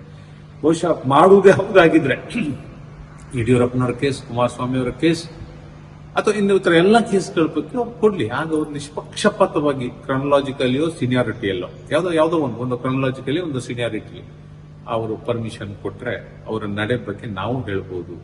ಈಗ ಅವರಿಗೆ ಜೈ ಅನ್ಬೋದು. ಈಗ ಅವರಿಗೆ ಜೈ ಅಲ್ಲ, ಚೀತು ಅಂತಕ್ಕಂಥ ಕೆಲಸವನ್ನ ಅವ್ರು ಮಾಡಿದ್ದಾರೆ. ಇದನ್ನ ಜನರನ್ನ, ಕರ್ನಾಟಕದ ಜನತೆಯನ್ನ ದಾರಿ ತಪ್ಪಿಸುವ ಕೆಲಸವನ್ನ ಮುಂದಿನ ದಿನಗಳಲ್ಲಿ ಮಾಡದಿರಿ. ರಾಜಭವನದ ಯೋಗ್ಯತೆಗೆ ತಕ್ಕಂತೆ ನಡೆಸ್ಕೊಂಡು ಹೋಗಿ. ಯೋಗ ಇದೆ ನಿಮ್ಗಲ್ಲಿ ಕೂತ್ಕೊಳ್ಳೋದು ಬಂದಿದೆ, ಯೋಗ್ಯತೆ ಇಲ್ಲ ನಿಮ್ಗೆ ರಾಜಭವನದಲ್ಲಿ ಕೂತ್ಕೊಳ್ತಕ್ಕಂಥ ತೋರಿಸಿಕೊಟ್ಟಿದ್ದೀನಿ ಅಂತಕ್ಕಂಥ ಮಾತನ್ನು ಹೇಳಿದೆ. ಈಗ ರಾಜ್ಯಪಾಲರ ಹುದ್ದೆಯ ಗಾಂಭೀರ್ಯತೆಯನ್ನು ನಮ್ಮ ದೇಶದ ಇತಿಹಾಸದಲ್ಲಿ ನೋಡೋದಾದರೆ, ಮುಂಚೆ ಒಬ್ಬ ರಾಜ್ಯಪಾಲರು ಆಗಿರುವಂಥದ್ದು ಒಂದು ಪೊಲಿಟಿಕಲಿ ನ್ಯೂಟ್ರಲ್ ಅನ್ನುವಂಥ ಒಂದು ಸಿಚುವೇಶನನ್ನು ಕ್ರಿಯೇಟ್ ಆಗಿತ್ತು. ಈಗ ಆ ಒಂದು ಹುದ್ದೆಗೆ ಬರುವಂಥವರು ರಾಜಕೀಯ ಅಪೇಕ್ಷೆಗಳನ್ನು, ರಾಜಕೀಯ ಫಲಾಪೇಕ್ಷೆಗಳನ್ನು ಹೊಂದಿರದೇ ಆ ಒಂದು ಸ್ಥಾನದಲ್ಲಿ ಬಂದುಕೊಳ್ತಾರೆ ಅಂತ ಹೇಳುವಂಥದ್ದು ಭಾಳ ಕಠಿಣವಾಗಿ ಇವತ್ತಿನ ದಿವಸಕ್ಕೆ ಪರಿಣಾಮ ಆಗಿದೆ. ಹೀಗಾಗಿ ರಾಜ್ಯಪಾಲರ ನಡೆಯಲ್ಲಿ ರಾಜಕಾರಣ ಇದೆ. ಅವರು ಕೂಡ ಒಂದು ರಾಜಕೀಯ ಹಿನ್ನೆಲೆಯಿಂದ ಬಂದಿರುವಂಥವರು, ಚುನಾಯಿತ ಪ್ರತಿನಿಧಿಯಾಗಿದ್ದಂಥವರು, ಕೇಂದ್ರದಲ್ಲಿ ಮಂತ್ರಿ ಆಗಿದ್ದಂಥವರು, ರಾಜ್ಯಸಭೆಯ ನಾಯಕರಾಗಿದ್ದಂಥವರು. ಹೀಗಾಗಿ ಯಾವುದೇ ರಾಜಕೀಯ ಅಪೇಕ್ಷೆಗಳಿಲ್ಲದೆ ಇವತ್ತಿನ ದಿವಸ ಆಗ್ತಾ ಇದೆಯಾ ಇಲ್ವಾ ಅನ್ನುವಂಥದ್ದು ಬಹಳ ಗಂಭೀರವಾದ ಪ್ರಶ್ನೆ. ಆದರೆ ರಾಜ್ಯಪಾಲರು ಅನ್ನುವಂಥದ್ದು ಒಂದು ಸಂವಿಧಾನಿಕ ಹುದ್ದೆ ಆಗಿರೋದ್ರಿಂದ ಅಲ್ಲಿ ಕುಳಿತಂಥ ವ್ಯಕ್ತಿ ಒಬ್ಬ ನ್ಯೂಟ್ರಲ್ ಆಗಿ ಯಾವುದೇ ಒಂದು ಪಕ್ಷಕ್ಕೆ ಬೆಂಬಲಿತನಾಗಿ ಕೆಲಸವನ್ನು ಮಾಡಬಾರದು ಅನ್ನುವಂಥದ್ದು ಸಂವಿಧಾನಿಕ ಅಪೇಕ್ಷೆ. ಆ ಸಂವಿಧಾನಿಕ ಅಪೇಕ್ಷೆಯನ್ನು ಇವತ್ತಿನ ದಿವಸ ಜನರಲೈಸ್ ಆಗಿ ಹೇಳ್ತಾ ಇರುವಂಥದ್ದು, ಸಂವಿಧಾನಿಕ ಅಪೇಕ್ಷೆ ಈಡ್ಲೇಸ್ ಆಗಿದೆ. ದೊಡ್ಡ ಪ್ರಶ್ನೆಗಳು ಇವತ್ತಿನ ದಿವಸ ಗಂಭೀರವಾಗಿ ಎದ್ದಿರುವಂಥದ್ದು. ಇದೇ ಉದಾಹರಣೆಯನ್ನು ಈ ಹಿಂದೆ ಹಂಸರಾಜ್ ಭಾರದ್ವಾಜ್ ಪ್ರಕರಣದಲ್ಲಿ ಹೇಳೋದಾದರೆ, ಹಂಸರಾಜ್ ಭಾರದ್ವಾಜ್ ಪ್ರಕರಣವಲ್ಲೂ ಕೂಡ ಅವತ್ತಿನ ರಾಜ್ಯಪಾಲರಾಗಿರುವಂಥದ್ದು ಸುಮಾರು 11 ವರ್ಷಗಳ ಕಾಲ ಈ ದೇಶದ ಕಾನೂನು ಮಂತ್ರಿಯಾಗಿ ಕೆಲಸ ಮಾಡಿದಂಥ ಹಂಸರಾಜ್ ಭಾರದ್ವಾಜ್ ಅತ್ಯಂತ ವ್ಯವಸ್ಥಿತವಾಗಿ ಅವರೇ ಒಂದು ರೀತಿಯಾದಂಥ ಪ್ರತಿಪಕ್ಷದ ನಾಯಕರ ಥರನೇ ಕೆಲಸ ಮಾಡಿರುವಂಥದ್ದು ಎಷ್ಟೋ ಘಟನೆಗಳಿವೆ. ಮಾಧ್ಯಮದಲ್ಲೂ ಕೂಡ ಬಹಳ ಗಂಭೀರವಾದಂಥ ಪ್ರಶ್ನೆಗಳನ್ನು ಹಂಸರಾಜ್ ಭಾರದ್ವಾಜ್ ಅವರ ನಡೆಗಳ ಮೇಲೆ ಕೂಡ ಅವತ್ತಿನ ದಿವಸವೂ ಕೂಡ ಎತ್ತಲಾಗಿತ್ತು. ಹೀಗಾಗಿ ಕೇಂದ್ರದಲ್ಲಿ ಕಾಂಗ್ರೆಸ್ ಅಧಿಕಾರ ಇದ್ದಂಥ ಸಂದರ್ಭದಲ್ಲಿ ಅವರ ವಿರೋಧ ಪಕ್ಷ BJP ಜನತಾದಳ ಬೇರೆ ಬೇರೆ ರಾಜ್ಯ ವಿರುದ್ಧವಾಗಿ ಅಲ್ಲಿನ ರಾಜ್ಯಪಾಲರ ಹುದ್ದೆಯನ್ನು ದುರ್ಬಳಕೆ ಆಗಿರುವಂತಹ ಬಹಳ ಗಂಭೀರ ಪ್ರಕರಣಗಳು ಈ ದೇಶದಲ್ಲಿದೆ. ಅದೇ ರೀತಿ ಒಂದು ವಿವಾದ ಕೂಡ ಇವತ್ತಿನ ದಿವಸ ಕರ್ನಾಟಕದ ರಾಜ್ಯಪಾಲರ ಮೇಲೆ ಕಾಂಗ್ರೆಸ್ ಮತ್ತೆ ಮಾಡ್ತಾ ಇದೆ. ಯಾಕಂದರೆ ಕಾಂಗ್ರೆಸ್ ಒಂದು ಪ್ರಬಲ ಪಕ್ಷವಾಗಿ ಸಂಪೂರ್ಣ ಬಹುಮತದಿಂದ ರಾಜ್ಯವನ್ನು ಆಡಳಿತ ಸಂದರ್ಭದಲ್ಲಿ ಇವರು ಇವತ್ತಿನ ದಿವಸ ನಮಗೆ ಒಂದು ರೀತಿಯಿಂದ ಅಡೆತಡೆಯನ್ನು ಉಂಟು ಮಾಡ್ತಾ ಇದ್ದಾರೆ ಅನ್ನುವಂಥ ಮಾತುಗಳು ಕೂಡ ಕಂಡು ಬಂದಿದೆ.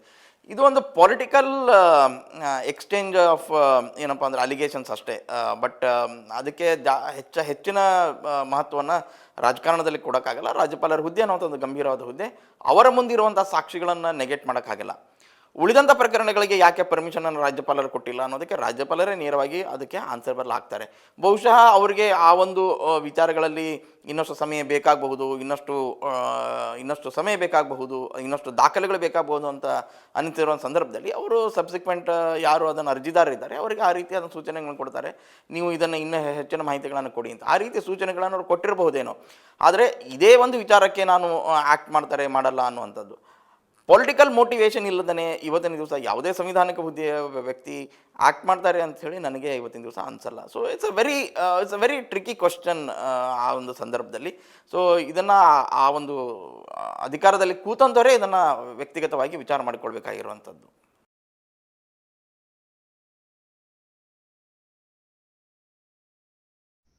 ನಮ್ಮ ರಾಜ್ಯದ ಮುಖ್ಯಮಂತ್ರಿ ಸನ್ಮಾನ್ಯ ಸಿದ್ದರಾಮಯ್ಯ ಮತ್ತು ಅವರ ಪಕ್ಷದ ಸ್ಥಿತಿ ಬಹಳ ಡೋಲಾಯಮಾನವಾಗಿದೆ.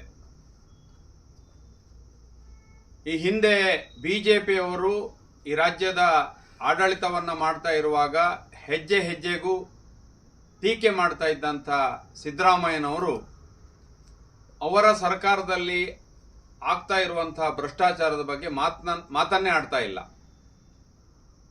ಯಾರೋ 3 ಜನ ಖಾಸಗಿ ವ್ಯಕ್ತಿಗಳು ರಾಜ್ಯಪಾಲರ ಬಳಿ ಹೋಗಿ ಸಿದ್ದರಾಮಯ್ಯನವರ ವಿರುದ್ಧ ಭ್ರಷ್ಟಾಚಾರದ ತನಿಖೆಯನ್ನು ಮಾಡಬೇಕು, ಅದಕ್ಕೆ ತಾವು ಒಪ್ಪಿಗೆಯನ್ನು ಸೂಚಿಸಬೇಕು ಅನ್ನುವಂಥ ಅರ್ಜಿಯನ್ನು ಕೊಟ್ಟಾಗ ಅದನ್ನು ಪುರಸ್ಕರಿಸಿದ ರಾಜ್ಯಪಾಲರ ಬಗ್ಗೆ ಬಹಳ ಕೆಟ್ಟದ್ದಾಗಿ ಇವತ್ತು ಸಿದ್ದರಾಮಯ್ಯ ಮತ್ತು ಕಾಂಗ್ರೆಸ್ ಪಕ್ಷ ಮಾತನಾಡ್ತಾ ಇದೆ. ಇದೇ ಸ್ಥಿತಿ ಈ ಹಿಂದೆ ಯಡಿಯೂರಪ್ಪನವರಿಗೆ ಬಂದಾಗ ಸ್ವತಃ ಸಿದ್ದರಾಮಯ್ಯನವರೇ ಹೇಳ್ತಾ ಇದ್ರು, ನೀವು ರಾಜೀನಾಮೆಯನ್ನು ಕೊಟ್ಟು ಅಧಿಕಾರದಿಂದ ಕೆಳಗಿಳಿ ಅಂತೇಳಿ ಹೇಳಿ. ಆದರೆ ಇವತ್ತು ಸಿದ್ದರಾಮಯ್ಯನವರು ತಾನು ಮಾತನಾಡಿದ್ದನ್ನು ಮರೆತು ತನ್ನ ಭಂಡತನವನ್ನ ಮೆರಿತಾ ಇದ್ದಾರೆ. ಇವರು ಮಿಸ್ಟರ್ ಕ್ಲೀನ್ ಅಂತೇಳಿ ಹೇಳುವುದಿದ್ರೆ, ತಾನೊಬ್ಬ ಭ್ರಷ್ಟಾಚಾರ ರಹಿತ ರಾಜಕಾರಣಿ ಅಂತೇಳಿ ಹೇಳ್ಕೊಳ್ಳುವುದಿದ್ರೆ, ರಾಜ್ಯಪಾಲರು ಸೂಚಿಸಿದಂತಹ ತನಿಖೆಗೆ ಇವರು ಯಾಕೆ ಒಪ್ಪಿಗೆಯನ್ನು ಸೂಚಿಸ್ತಾ ಇಲ್ಲ, ಯಾಕೆ ರಾಜೀನಾಮೆಯನ್ನು ಕೊಟ್ಟು ಕೆಳಗೆ ಇಳಿತಾ ಇಲ್ಲ? ಇವರು ನಿಜಕ್ಕೂ ಮಿಸ್ಟರ್ ಕ್ಲೀನ್ ಆದದ್ದೇ ಇದ್ರೆ ತನಿಖೆಯನ್ನು ಎದುರಿಸಬೇಕು. ಹೇಗೂ ಇವರಿಗೆ ವಿಶ್ವಾಸ ಇದೆ ತಾನೊಬ್ಬ ಭ್ರಷ್ಟಾಚಾರ ರಹಿತ ರಾಜಕಾರಣಿ ಅಂತೇಳಿ ಹೇಳಿ ಕ್ಲೀನ್ ಚಿಟ್ ಬಂದ ನಂತರ ಮತ್ತೆ ಅಧಿಕಾರವನ್ನ ಸ್ವೀಕರಿಸಿ ಈ ರಾಜ್ಯದ ಮುಖ್ಯಮಂತ್ರಿಯಾಗಿ ಆಯ್ಕೆ ಆಗಬಹುದಿತ್ತು. ಆದರೆ ಅದನ್ನ ಬಿಟ್ಟು ರಾಜ್ಯಪಾಲರು ಬಿಜೆಪಿಯ ಏಜೆಂಟ್ ಅಂತೇಳಿ ಹೇಳಿ ಒಂದು ಕಡೆ ಹೇಳ್ತಾರೆ, ಇನ್ಯಾವುದೋ ಒಬ್ಬ ಶಾಸಕ ರಾಜ್ಯಪಾಲರ ಬಗ್ಗೆ ಬಹಳ ಕೀಳು ಮಟ್ಟದಲ್ಲಿ ಮಾತನಾಡ್ತಾನೆ, ಏಕವಚನದಲ್ಲಿ ಮಾತಾಡ್ತಾನೆ, ಅವರ ಫೋಟೋಗಳನ್ನು ಹಿಡಿದು ಬೀದಿಯಲ್ಲಿ ಅದಕ್ಕೆ ಬಹಳ ಅಸಭ್ಯವಾಗಿ ಅಸಹ್ಯವಾಗಿ ವರ್ತಿಸುವಂಥದ್ದು ನಿಜಕ್ಕೂ ಇದು ಶೋಭೆ ಅಲ್ಲ. ರಾಜ್ಯಪಾಲರಿಗೆ ಅವರದ್ದೇ ಆದಂತಹ ಒಂದು ಗೌರವ ಇರ್ತದೆ, ಅವರದ್ದೇ ಆದಂತಹ ಒಂದು ಸ್ಥಾನಮಾನಗಳಿರ್ತದೆ. ಅವರಿಗೆ ಗೌರವವನ್ನು ಸಲ್ಲಿಸಬೇಕಾದದ್ದು ಅದು ನಮ್ಮೆಲ್ಲರ ಕರ್ತವ್ಯ. ಆದರೆ ಒಬ್ಬ ಮುಖ್ಯಮಂತ್ರಿಯಾಗಿ ಅದನ್ನು ಮರೆತದ್ದು ಬಹಳ ನಾಚಿಕೆಗೇಡು. ಯಾವುದೇ ಕಾರಣಕ್ಕೂ ಇವರು ಮುಖ್ಯಮಂತ್ರಿಯಾಗಿ ಮುಂದುವರಿಲಿಕ್ಕೆ ಅರ್ಹತೆ ಇಲ್ಲ ಅನ್ನುವುದನ್ನು ಸ್ವತಃ ಅವರೇ ಈ ನಡೆಯ ಮೂಲಕ ಸಾಬೀತುಪಡಿಸ್ತಾ ಇದ್ದಾರೆ. ಈ ಹಿಂದೆ ಏನೆಲ್ಲ ಅಪವಾದವನ್ನ ಬಿಜೆಪಿಗೆ ಹಾಕಿದ್ದಾರೆ ಅದೆಲ್ಲವೂ ಕೂಡ ಇವತ್ತು ಅವರಿಗೆ ಬರ್ತಾ ಇದೆ. ಆದರೆ ತನ್ನ ಜಾಣ ನಡೆಯನ್ನ ಪ್ರದರ್ಶಿಸ್ತಾ ಇದ್ದಾರೆ. ಬಿಜೆಪಿಯವರು ಪ್ರತಿಭಟನೆ ಮಾಡಲಿಕ್ಕೆ ಹೊರಟ್ರೆ ಆ ಪ್ರತಿಭಟನೆಯನ್ನ ಹತ್ತಿಕ್ಕುವಂತಹ ಕೆಲಸ ಕಾರ್ಯಗಳು ಕೂಡ ಇವತ್ತಿನ ಆಡಳಿತ ಪಕ್ಷ ಮಾಡ್ತಾ ಇದೆ. ಇದು ಬಹಳ ದುರಂತ. ಪ್ರತಿಭಟನೆ ಮಾಡುವಂತಹದ್ದು ಸಾಂವಿಧಾನಿಕ ಹಕ್ಕು. ಇದು ಜನರ ಒಳ್ಳೆಯದಕ್ಕಾಗಿ, ಸಮಾಜದ ಒಳ್ಳೆಯದಕ್ಕಾಗಿ ಮಾಡುವಂತ ಒಂದು ಕೆಲಸ. ನಾಳೆ ಮುಖ್ಯಮಂತ್ರಿ ರಾಜೀನಾಮೆ ಕೊಟ್ರೆ ಬಿಜೆಪಿಯವರು ಯಾರು ಹೋಗಿ ಮುಖ್ಯಮಂತ್ರಿ ಆಗುವುದಿಲ್ಲ. ಅಲ್ಲಿ ಮುಖ್ಯಮಂತ್ರಿ ಆಗುವುದಿದ್ರೆ ಅವರದ್ದೇ ಪಕ್ಷದವರು.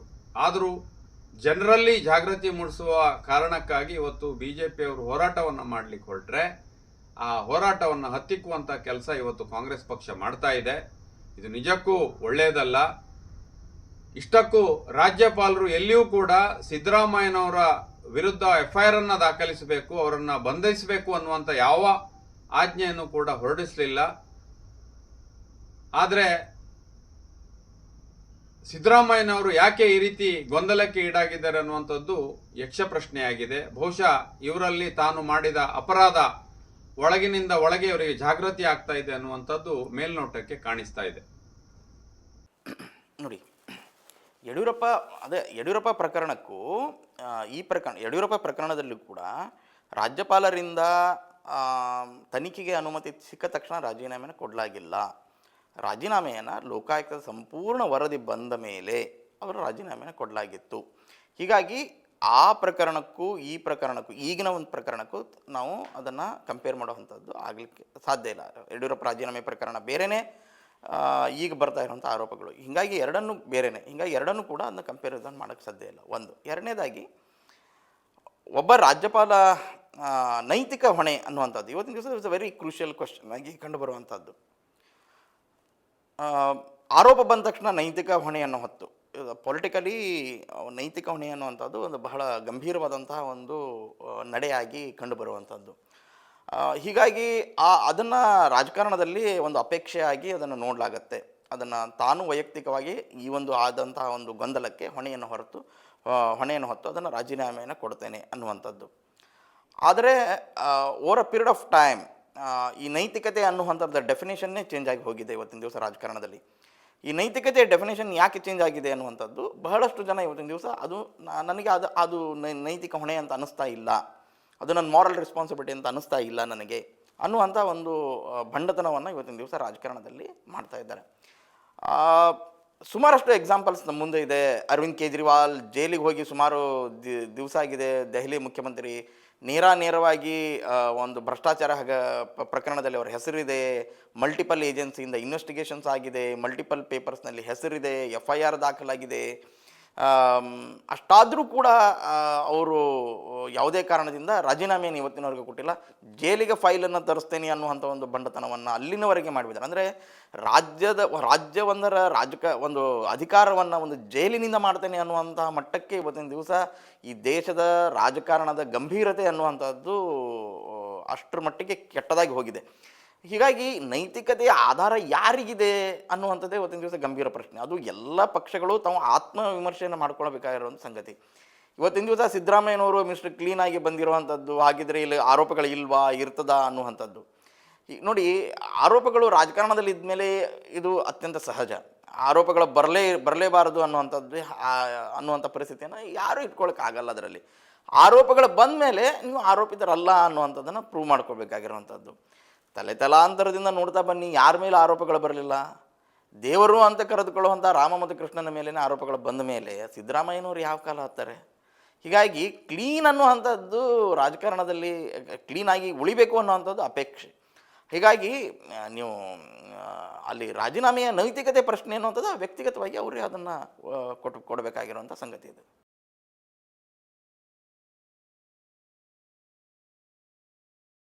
ನೋಡಿ, ಒಂದು ರಾಜಕಾರಣ ಅನ್ನುವಂಥದ್ರಲ್ಲಿ ಒಬ್ಬ ಆಡಳಿತ ಪಕ್ಷಕ್ಕೆ ಪ್ರತಿಪಕ್ಷ ಯಾವತ್ತೂ ಕೂಡ ಅದರ ಒಂದು ಲೂಪ್ ಹೋಲ್ಸನ್ನು, ಅದರ ಒಂದು ದೌರ್ಬಲ್ಯಗಳನ್ನು ಹುಡುಕುವಂಥ ಪ್ರಯತ್ನವನ್ನು ಮಾಡುತ್ತೆ. ಎಷ್ಟೇ ಸಣ್ಣದ ದೌರ್ಬಲ್ಯ ಆದರೂ ಕೂಡ ಅದನ್ನು ದೊಡ್ಡ ಪ್ರಮಾಣವಾಗಿ ಮಾಡುವಂತಹ ಅದಕ್ಕೆ ಇವತ್ತಿನ ದಿವಸ ವ್ಯವಸ್ಥಿತವಾಗಿ ನಮ್ಮದ ಒಂದು ಎಕೋಸಿಸ್ಟಮ್ ಇದೆ. ಆ ರೀತಿಯ ವಾತಾವರಣವನ್ನು ನಿರ್ಮಾಣ ಮಾಡಿಕೊಳ್ಳುವಂಥ ಶಕ್ತಿ ಎಲ್ಲ ಪಕ್ಷಗಳಿಗೂ ಇದೆ. ಅದರಲ್ಲಿಯೂ ಕೂಡ ಒಂದು ಪಕ್ಷ ಈಗಾಗಲೇ ಕೇಂದ್ರದಲ್ಲಿ ಅಧಿಕಾರದಲ್ಲಿದೆ. 10 ವರ್ಷದಿಂದ 11 ವರ್ಷದಿಂದ ಇವತ್ತಿನ ದಿವಸ ಕೇಂದ್ರದಲ್ಲಿ ಅಧಿಕಾರ ಮಾಡ್ತಾ ಇದೆ. ಅದು ಒಂದು ತನ್ನದೇ ಆದಂತಹ ಅಂದರೆ ಪ್ರತಿಪಕ್ಷವಾಗಿ ಕೆಲಸ ಮಾಡ್ತಾರೆ ಅಂತ ಒಂದು ರಾಜ್ಯದಲ್ಲಿ ಬಹುಮತವನ್ನು ಪಡೆದುಕೊಂಡಿರುವಂಥ ಪಕ್ಷದ ವಿರುದ್ಧ ಕೆಲಸ ಮಾಡಲಿಕ್ಕೆ ಆಗಲ್ಲ ಅನ್ನುವಂಥದ್ದು is a very tricky question. Similar ಪ್ಯಾಟರ್ನನ್ನು ನೀವು 2010 ಸಿಚುವೇಶನ್ಗೂ ಕೂಡ ಹೋಲಿಸ್ಬೋದು. ಕೇಂದ್ರದಲ್ಲಿ ಅವತ್ತೂ ಕೂಡ 10 ವರ್ಷಗಳ ಕಾಲ ಅಧಿಕಾರದಲ್ಲಿದ್ದಂತಹ ಒಂದು ಕಾಂಗ್ರೆಸ್ ಕರ್ನಾಟಕ ರಾಜ್ಯದಲ್ಲಿ ಅಧಿಕಾರ ಬರಲಿಕ್ಕೆ ವಿಫಲಾದಂಥ ಸಂದರ್ಭದಲ್ಲಿ ಹಾಗಿದ್ರೆ ಹಾಗೆ ನಡೆದುಕೊಳ್ತು ಅಂದರೆ ಹಂಸರಾಜ್ ಭಾರದ್ವಾಜ್ ಮೂಲಕ ನಡೆದಂತಹ ಘಟನಾಕ್ರಮಗಳು ಅವತ್ತಿನ ಸಂದರ್ಭದಲ್ಲಿ ಮೆಜಾರಿಟಿಯಿಂದ ಅಧಿಕಾರದಲ್ಲಿದ್ದಂತಹ BJPಯನ್ನು ದುರ್ಬಲ ಮಾಡಲಿಕ್ಕೆ ಆಗಿರುವಂಥ ಪ್ರಯತ್ನಗಳು ಅಲ್ಲದೇ ಇತ್ತಾ? ಹಾಗಿದ್ರೆ ಅವು ಅದಕ್ಕೆ ಅಲ್ಲ ಅಂತ ಏನಾದರೂ ಉತ್ತರ ಇದ್ದರೆ ಈಗ ನಡೀತಾ ಇರುವಂಥ ಘಟನಾಕ್ರಮಗಳಿಗೂ ಕೂಡ ಉತ್ತರ ಅಲ್ಲ ಅಂತಲೇ ಬರುತ್ತದೆ. ಅಕಸ್ಮಾತ್ ಹಂಸರಾಜ್ ಭಾರದ್ವಾಜ್ ಕಾಲದಲ್ಲಿ ನಡೆದಂಥ ಘಟನಾಕ್ರಮಗಳಿಗೆ ಸರ್ಕಾರವನ್ನು ದುರ್ಬಲಗೊಳಿಸಲಿಕ್ಕೆ ರಾಜ್ಯಪಾಲರ ಹುದ್ದೆಯನ್ನು ಉಪಯೋಗಿಸ್ಕೊಳ್ಳಲಿಲ್ಲ, ರಾಜಭವನ ಉಪಯೋಗಿಸ್ಕೊಳ್ಳಿಲ್ಲ ಅನ್ನುವಂಥ ಗುಣಕ್ಕೆ ಎಸ್ ಅಂತ ಏನಾದರೂ ಉತ್ತರ ಬಂದರೆ ಇವತ್ತಿನ ಸಂದರ್ಭದಲ್ಲಿ ಎಸ್ ಅಂತ ಉತ್ತರ ಕೊಡಬೇಕಾಗತ್ತೆ. ಅಂದರೆ ಎರಡೂ ರಾಜಕೀಯ ಪಕ್ಷಗಳು ಮಾಡ್ತಾ ಇರುವಂಥ ಒಂದು ಗೇಮ್ ಪ್ಲ್ಯಾನ್ ಇದೆ ಅಷ್ಟೇ. ಹೀಗಾಗಿ ರಾಜಕಾರಣದಲ್ಲಿ ಇವತ್ತಿನ ದಿವಸ ಯಾವ ಹುದ್ದೆಯನ್ನು ಉಪಯೋಗಿಸ್ಕೊಂಡು ಕೆಲಸ ಮಾಡ್ತಾ ಇದ್ದಾರೆ, ಯಾವ ಹುದ್ದೆಯನ್ನು ಉಪಯೋಗಿಸ್ಕೊಂಡು ಕೆಲಸ ಮಾಡ್ತಾ ಇಲ್ಲ ಅನ್ನುವಂಥದ್ದಕ್ಕೆ ಅವತ್ತಿನ ದಿವಸ ಇದು construction of narratives, war of narratives.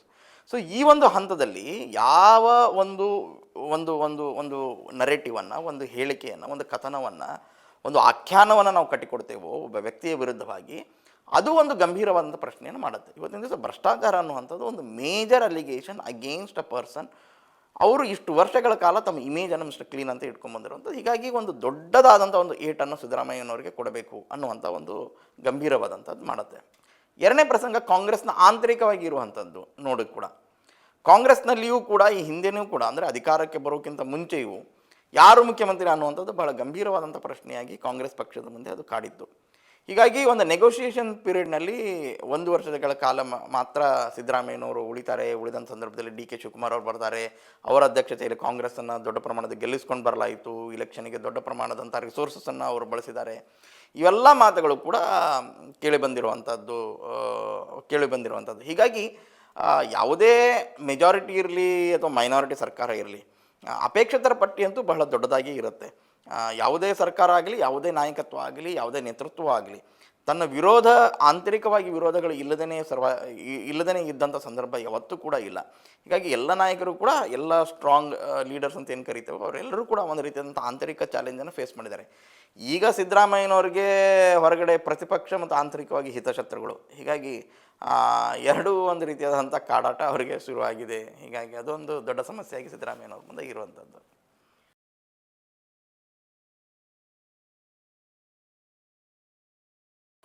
Well, ನನ್ನ ರೀಡಿಂಗನ್ನು ನಾನು ಹೇಳೋದಾದರೆ, ತಕ್ಷಣಕ್ಕೆ ಸಿದ್ದರಾಮಯ್ಯನವ್ರಿಗೆ ಇವತ್ತಿನ ದಿವಸ ಯಾವುದೇ ರೀತಿಯಿಂದ ಬೆದರಿಕೆ ಇಲ್ಲ. ಯಾಕೆ ಅಂತ ಹೇಳ್ತೇನೆ ನೋಡಿ. ಸಿದ್ದರಾಮಯ್ಯನವರು ಕುರುಬ ಸಮಾಜದಿಂದ ಬರುವಂಥ ಒಬ್ಬ ನಾಯಕರು. ಒಬ್ಬ ರಾಜ್ಯದ ಮುಖ್ಯಮಂತ್ರಿಯಾಗಿ ಸುದೀರ್ಘ ಕಾಲದಲ್ಲಿ ಅಧಿಕಾರವನ್ನು ಮಾಡಿರುವಂಥದ್ದು. ರಾಜ್ಯದ OBC ಪಾಪ್ಯುಲೇಷನನ್ನು ನೋಡಿ, ಹಿಂದುಳಿದ ವರ್ಗಗಳ ಪಾಪ್ಯುಲೇಷನ್ ನೋಡಿದ ಸಂದರ್ಭದಲ್ಲಿ, ಅಥವಾ ರಾಜ್ಯದ ಒಟ್ಟಾರೆ ಪಾಪ್ಯುಲೇಷನ್ ನೋಡಿದ ಸಂದರ್ಭದಲ್ಲಿ ಕುರುಬ ಸಮಾಜ ಇವತ್ತು ರಾಜ್ಯದ 3ನೇ ಅತಿ ದೊಡ್ಡ ಸಮಾಜ ಆಗಿರುವಂಥದ್ದು. ಹೀಗಾಗಿ ವೋಟ್ ಬ್ಯಾಂಕ್ ಪಾಲಿಟಿಕ್ಸನ್ನು, ಮತ ಬ್ಯಾಂಕ್ ಪಾಲಿಟಿಕ್ಸನ್ನೇ ನೋಡುವಂಥದ್ದಾದರೆ, ಇದು ಒಂದು ಬಹಳ ಗಂಭೀರವಾದಂಥ ಒಂದು ಪ್ರಶ್ನೆಯನ್ನು, ಕುರುಬ ಸಮಾಜದ ಒಬ್ಬ ನಾಯಕನನ್ನು ಮತ್ತು ಹಿಂದುಳಿದ ವರ್ಗದ ಒಬ್ಬ ನಾಯಕನನ್ನು ಇವತ್ತಿನ ದಿವಸ ನೀವು ಅಧಿಕಾರದಿಂದ ಇಳಿಸಿದ ಸಂದರ್ಭದಲ್ಲಿ ಆಗಬಹುದಾದಂತಹ ಪ್ರಶ್ನೆಗಳಿಗೆ ರಾಜಕೀಯವಾಗಿ ಅದಕ್ಕೆ BJPಯು ಕೂಡ ಉತ್ತರದಾಯಿತ್ವವನ್ನು ಕಂಡುಕೊಳ್ಬೇಕಾದ ಸಂದರ್ಭ ಬರ್ತದೆ, ಮತ್ತು ಕಾಂಗ್ರೆಸ್ ಕೂಡ ಉತ್ತರದಾಯಿತ್ವವನ್ನು ಕಂಡುಕೊಳ್ಳುವಂಥ ಸಂದರ್ಭ ಬರ್ತದೆ. ಆಲ್ಟರ್ನೇಟ್ ಲೀಡರ್ಶಿಪ್ಪನ್ನು ಸಮಾಜದಲ್ಲಿ, ಕುರುಬ ಸಮಾಜದಲ್ಲಿ, ಹಿಂದುಳಿದ ವರ್ಗಗಳಲ್ಲಿ ಅದನ್ನು ಬಿತ್ತುವಂತಹ, ಆಲ್ಟರ್ನೇಟ್ ಲೀಡರ್ಶಿಪ್ಪನ್ನು ಕಟ್ಟಿ ನಿಲ್ಲಿಸುವಂತಹ ಒಂದು ಕ್ರಮ ಏನಾದರೂ ಆಗುತ್ತಾ, ಅಥವಾ ಆ ರೀತಿಯ ಒಂದು ಆಲ್ಟರ್ನೇಟಿವ್ ಲೀಡರ್ಶಿಪ್ಪಿಗೆ ಎರಡೂ ಪಕ್ಷಗಳಲ್ಲಿ ಏನಾದರೂ ಅವಕಾಶ ಇದೆಯಾ, ಕರ್ನಾಟಕ ರಾಜ್ಯದಲ್ಲಿ ಹೊಸ ಒಂದು ನಾಯಕತ್ವ ಹುಟ್ಟಿಕೊಳ್ಳುತ್ತದಾ, ಇವೆಲ್ಲ ಒಂದು ಬಹಳ ಗಂಭೀರವಾದಂಥ ಒಂದು ಪ್ರಶ್ನೆಯನ್ನು ಕೇಳಿಕೊಳ್ಳುವಂಥ. ಹೀಗಾಗಿ ದೊಡ್ಡ ಸಮುದಾಯದ ವೋಟ್ ಬ್ಯಾಂಕ್ ಜೊತೆ ಇರುವಂತಹ ಕಾರಣಕ್ಕಾಗಿಯೇ ಇವತ್ತಿನ ದಿವಸ ಸಿದ್ದರಾಮಯ್ಯನವರ ಕುರ್ಚಿಗೆ ಯಾವುದೇ ರೀತಿಯಾದಂಥ ಒಂದು ಬೆದರಿಕೆ ಬರಲಾಗದು ಅಂತ ಹೇಳಕತ್ತೆ. ಎರಡನೇ ಪ್ರಸಂಗ ಅಂತಂದರೆ, ಸಿದ್ದರಾಮಯ್ಯವ್ರ ಜೊತೆ ಗಟ್ಟಿಯಾಗಿ ನಿಲ್ಲುವಂತಹ ಮುಸ್ಲಿಂ ಸಮುದಾಯದ ಶಾಸಕರು. ಹೀಗಾಗಿ ಸಿದ್ದರಾಮಯ್ಯವ್ರ ಜೊತೆ ಕುರುಬ ಸಮಾಜದ ಜೊತೆಗೆ ಪ್ಲಸ್ ಆಗಿ ನಿಂತಿರುವಂಥದ್ದು ಮುಸ್ಲಿಂ ಸಮುದಾಯ.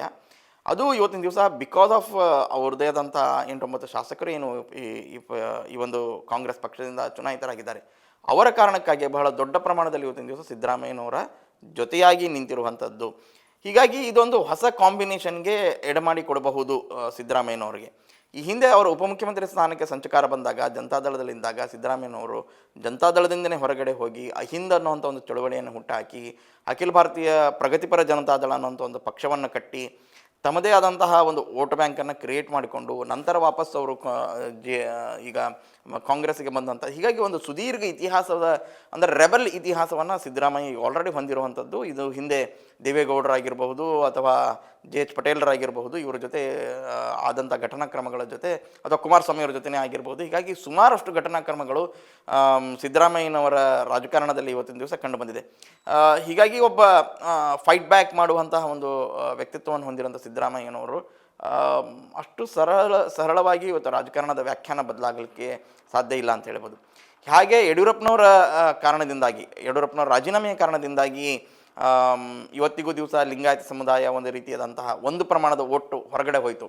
ಸಬ್ಸಿಕ್ವೆಂಟ್ಲಿ ಲಿಂಗಾಯತ ಸಮುದಾಯದ 2 ಮುಖ್ಯಮಂತ್ರಿಗಳು ಬಿ ಜೆ ಪಿಯಿಂದ ಆದರೂ ಕೂಡ ಲಿಂಗಾಯತ ಸಮುದಾಯನ ಒಟ್ಟಾರೆಯಾಗಿ ವಾಪಸ್ ತರುವಂಥ ಅಂದರೆ ವಾಪಸ್ ಬಿ ಜೆ ಪಿಗೆ ತರುವಂಥ ಪ್ರಯತ್ನಗಳು ಇವತ್ತಿನ ಇದಕ್ಕೆ ಸಫಲ ಆಗಿಲ್ಲ. ಹೀಗಾಗಿ ವೋಟ್ ಬ್ಯಾಂಕ್ ಚದುರಿ ಹೋಗುವಂತಹ, ಕಾಂಗ್ರೆಸ್ನಿಂದ ವೋಟ್ ಬ್ಯಾಂಕ್ ಚದುರಿ ಹೋಗುವಂತಹ ಒಂದು ಹೆದರಿಕೆ ಇರುವಂಥದ್ದು ನಂಬರ್ 1. ನಂಬರ್ 2, ಬಿ ಜೆ ಪಿಯಲ್ಲಿ ಇನ್ ಕೇಸ್ ಸಿದ್ದರಾಮಯ್ಯ ಕಾಂಗ್ರೆಸ್ನಿಂದ ರಾಜೀನಾಮೆ ಕೊಟ್ಟ ಸಂದರ್ಭದಲ್ಲಿ ಎನ್ಕ್ಯಾಶ್ ಮಾಡುವಂಥ ನಾಯಕತ್ವ, ಕುರುಬ ಸಮಾಜದ ನಾಯಕತ್ವ ಬಿ ಜೆ ಪಿಯಲ್ಲೂ ಕೂಡ ಇವತ್ತಿನ ದಿವಸ ಇಲ್ಲ. ಹೀಗಾಗಿ ಎರಡೂ ರಾಜಕೀಯ ಪಕ್ಷಗಳಿಗೆ ಬಹಳ ದೊಡ್ಡದಾದಂಥ ಪ್ರಶ್ನೆ ಇದೆ. ಹೀಗಾಗಿಯೇ very cautious moment, very cautious ಸ್ಟೆಪ್ಸನ್ನು ಅವರು ಬೇರೆ ಬೇರೆ ಆ್ಯಂಗಲ್ನಿಂದ ತೆಗೆದುಕೊಳ್ತಾ ಇದ್ದಾರೆ ಅಂತ ಹೇಳ್ಬೋದು. So as of now Siddaramaiah is in a very safe place ಅಂತ ಹೇಳ್ಬೋದು. ಇನ್ ಕೇಸ್ ಟಾಪಲ್ ಆದರೂ ಕೂಡ it's only because of the infighting within the Congress party. ಈ ಒಂದು ಹಂತವನ್ನು ಎನ್ಕ್ಯಾಶ್ ಮಾಡ್ಕೊಳ್ಳೋಕೆ ಏನಾದರೂ ಕಾಂಗ್ರೆಸ್ ಪಾರ್ಟಿಯಿಂದ ಪ್ರಯತ್ನ ಪಟ್ಟರೆ ಆ ಒಂದು ಸಂದರ್ಭದಲ್ಲಿ ಆಗ್ಬೋದು. ಬಟ್ ಬಿ ಜೆ ಪಿಯ ಲಿಮಿಟ್ಸ್, ಬಹುಶಃ ರಾಜ್ಯಪಾಲನ ನೋಟಿಸನ್ನು ಏನು ಕೊಡಿಸಿದ್ದಾರೆ, ಬಿಯಾಂಡ್ ದಿಸ್ ಬಿ ಜೆ ಪಿಯ ಅಪೇಕ್ಷೆಗಳು ಇಲ್ಲ. ಯಾಕೆಂದರೆ ಬಿ ಜೆ ಪಿಗೆ ಆಲ್ಟರ್ನೇಟ್ ಲೀಡರ್ಶಿಪ್ಪನ್ನು ಕೊಡುವಂತಹ ಕರೆಂಟ್ ಸಿಚುವೇಷನಲ್ಲಿ ಇಲ್ಲದೇ ಇರುವಂತಹ ಒಂದು ಪ್ರಸಂಗ.